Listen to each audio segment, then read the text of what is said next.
Olá pessoal, hoje a gente vai falar um pouquinho da geopolítica da América e da África. Algumas situações pontuais, alguns acontecimentos que ocorreram nesses continentes.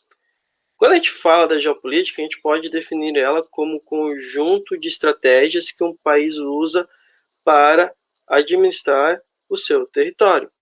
A geopolítica de um país vai estar ligada muito a questões geográficas, a questões naturais, o tamanho do seu território, a presença ou não de montanhas que, por exemplo, podem proteger ele numa fronteira, a oferta de água, os recursos naturais que ele tem, o comportamento dele pode estar ligado ao ambiente global, de quem ele está alinhado, os vizinhos que ele tem, a própria religião, o tamanho da sua população, o seu território pode dar uma característica a ele se ele vai ser um país que vai se defender ou vai ser um país mais agressivo.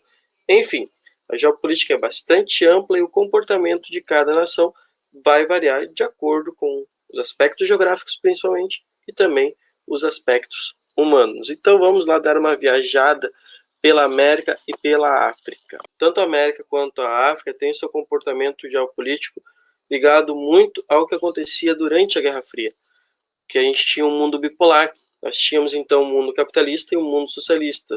Muitos países se aliavam ao capitalismo, liderado pelos Estados Unidos, e outros se alinhavam ao bloco socialista, liderado então pela União Soviética.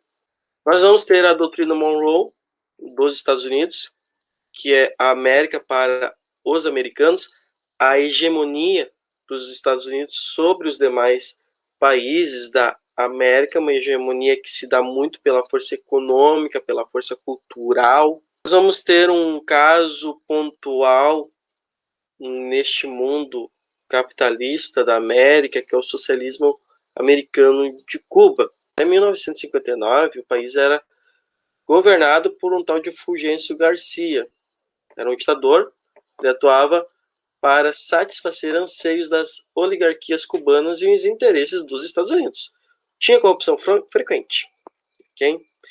Então, Fidel Castro e Ernesto Che Guevara lideram a Revolução e instauram o sistema socialista. E em 1961, os Estados Unidos tentam derrubar o governo cubano. Depois disso, o governo cubano se aproxima da União Soviética. Os Estados Unidos impuseram então um bloqueio econômico que é vigente até hoje, e a expulsão da OEA, que é a Organização dos Estados Americanos. Aí os dois líderes da Revolução Cubana. Nós vamos ter a crise dos mísseis, onde a União Soviética vai colocar mísseis em Cuba, mísseis que alcançariam os Estados Unidos. A crise, a gente diz que são dias que abalaram o mundo, porque o mundo estava preocupado com o resultado dessa crise, que poderia levar a União Soviética e Estados Unidos a uma guerra de fato. Os Estados Unidos daí também tinha mísseis lá na Turquia, eles negociaram e, pelo bem da humanidade, isso foi resolvido. Quanto à União Soviética e como isso vai influenciar aqui na América, com o fim da União Soviética, Cuba entra em declínio e o padrão de vida da população cai. A atividade industrial ela é fraca, a agricultura é pouco desenvolvida, a gente está falando de um arquipélago de ilhas. Ela se destaca principalmente pelo turismo e pelo programa de Mais Médicos, que ela envia médicos a várias nações no mundo. Durante o século XXI, ela recebeu muita ajuda da Venezuela. Em 2018, foi eleito líder Miguel Dias-Canel, com o desafio de fazer uma transição de economia socialista para uma economia de mercado, aquela economia capitalista, mas sem perder o que a gente chama de conquistas nacionais. Barack Obama foi o primeiro presidente dos Estados Unidos a restabelecer relações, porém, Donald Trump botou essas relações a ponto de serem revistas. Agora, com o novo presidente, vamos ver como é que ficará a situação deste país. A Guerra Fria teve muitos regimes militares dentro da América Latina. É uma questão geopolítica dos Estados Unidos influenciar e evitar que a sua área de influência seja perdida e a área de influência da União Soviética dentro da América seja expandida. O Haiti, da Guerra Fria ao século XXI, o Haiti, durante esses anos, acabou se empobrecendo muito, acabou tendo problemas, corrupção, precisou de ajuda humanitária. O país é o mais pobre da América. Ele foi liderado pelo Papa Doc e pelo Baby Doc, que eram conhecidos ditadores do Haiti. MINUSTAH, que era o auxílio do Brasil na reconstrução daquele país, que durou vários anos. E aí uma imagem, basicamente, para vocês verem como que é a situação do Haiti em algumas localidades. Fora toda a questão social, o país em 2010 sofreu com um grande terremoto. Lembro lá das questões naturais? O terremoto abalou mais ainda um país que é pobre. Como é que ele se comporta, então, perante ao mundo? E perante a sua população, né? Já a África, no contexto da Guerra Fria, ela vai ver ali a descolonização do continente. Como assim a descolonização do continente? Se vocês pegarem lá na história, vocês vão ver que muitos países da América se tornaram independentes a partir do momento que Portugal e Espanha se enfraqueceram devido à ação de Napoleão Bonaparte lá na Europa. Acontece algo semelhante aqui no século XX, porque quem colonizava principalmente a África era a França e o Reino Unido, dois países que enfrentaram sérios problemas contra a Alemanha e se enfraqueceram bastante. Então eles não conseguiam mais controlar de forma eficaz as suas colônias. Isso abriu espaço para a questão da independência desses países. Muitos deles se tornaram independentes no pós-guerra. Alguns desses países demoraram, mas principalmente aqueles que eram colônias portuguesas, que abriu espaço para influências ainda maiores da Guerra Fria, como em Angola e Moçambique. Lembrando uma coisa bem chave aqui na questão da África. A África, ela tem uma divisão tribal e uma divisão política.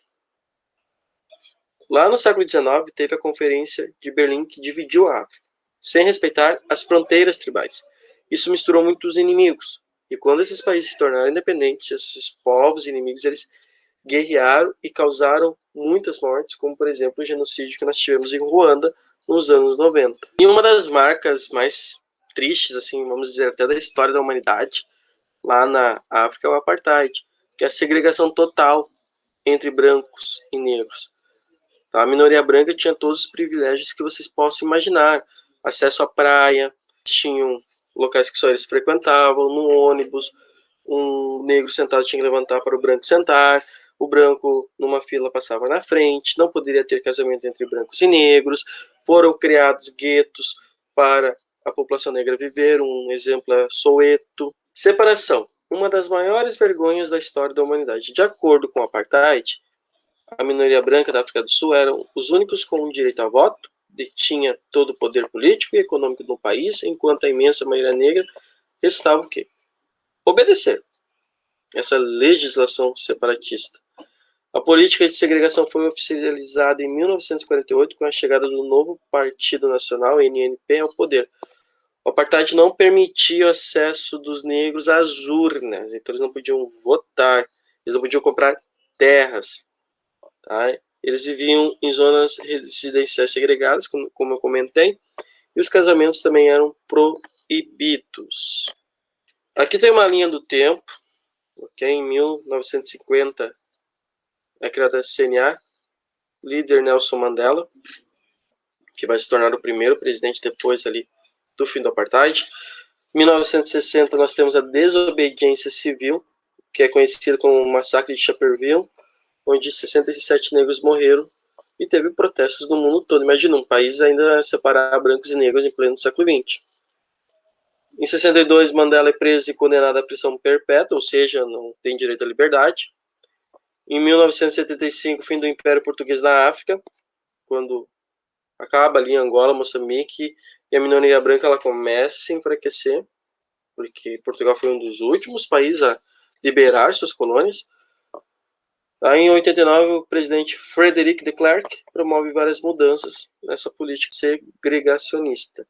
Mandela é libertado em 90, e em 1992 nós temos então um plebiscito apenas para os brancos, olha os detalhes. e 62% votaram pelo fim do apartheid. Em 94, Mandela é eleito, então, presidente da África do Sul. Aqui está ele. Então, pessoal, isso aqui é uma breve explanação de algumas questões geopolíticas da América e da África. Se a gente quer falar especificamente da geopolítica de um país, dá uma aula inteira só sobre ele. Aqui eu fiz um resumão, pode ter várias outras aulas sobre este assunto, certo? Forte abraço.